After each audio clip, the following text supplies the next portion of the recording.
Salut tout le monde, j'espère que vous allez bien. En tout cas, moi ça va. Donc aujourd'hui, on se retrouve pour ma toute première vidéo sur ma chaîne YouTube et dans cette nouvelle vidéo.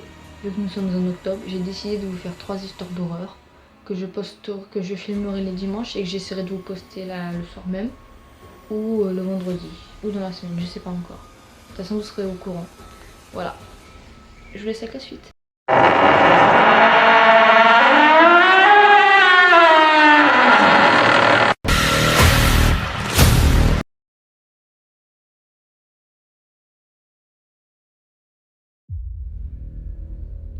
En quête d'économie pour payer ses études universitaires, une jeune fille se fit confier la garde de la maison d'un voisin, un médecin, en échange de rémunération. L'homme lui demanda de se présenter à la maison à 19h. Une heure après être arrivée dans la demeure, la jeune fille reçut un appel téléphonique au domicile du médecin. Au bout du fil, un inconnu lui dit que si elle ne sort pas de la maison, il la tuera. Effrayée, l'étudiante raccrocha. Puis, regardant sur l'afficheur, étrangement, la personne qui avait téléphoné avait utilisé une ligne privée. 30 minutes plus tard, le téléphone sonna à nouveau. « Si tu ne sors pas bientôt de la demeure, je te tuerai », déclara le même homme à la voix rauque au bout du fil. Terrifiée, la jeune fille raccrocha et appela la téléphoniste. Cette dernière lui suggéra de garder l'homme en ligne environ 1 minute pour qu'elle puisse retracer l'appel. Si cela devait se reproduire, et 30 minutes plus tard, le téléphone sonna de nouveau. Le même homme, la gardienne, parvient à garder en ligne malgré sa terreur. Il lui répéta de sortir de la maison maintenant ou il la tuerait. La téléphoniste rappela aussitôt pour sonner l'étudiante de sortir de la maison le plus rapidement possible. L'appel provenait de la deuxième ligne de la maison, celle du deuxième étage. L'assassin se trouvait donc dans la maison.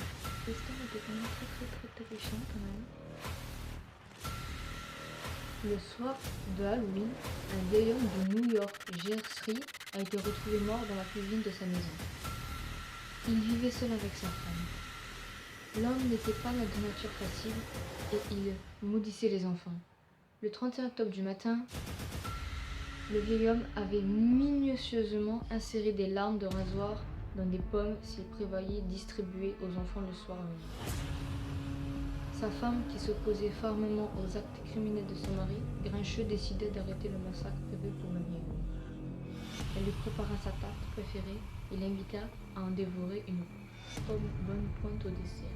Juste avant que les enfants ne viennent frapper à la porte, l'homme, qui à la manière d'un porc, prenait d'énormes bouchées de tout ce qu'il ingérait, demanda à sa femme juste avant d'avaler. « Mais où as-tu pris les pommes pour faire à la tarte ? Je les avais toutes prises ce matin. » C'est en intuition qu'il obtient la réponse à sa question, alors qu'il se tranchait la gorge à l'intérieur. Un jeune homme habitait dans un immeuble.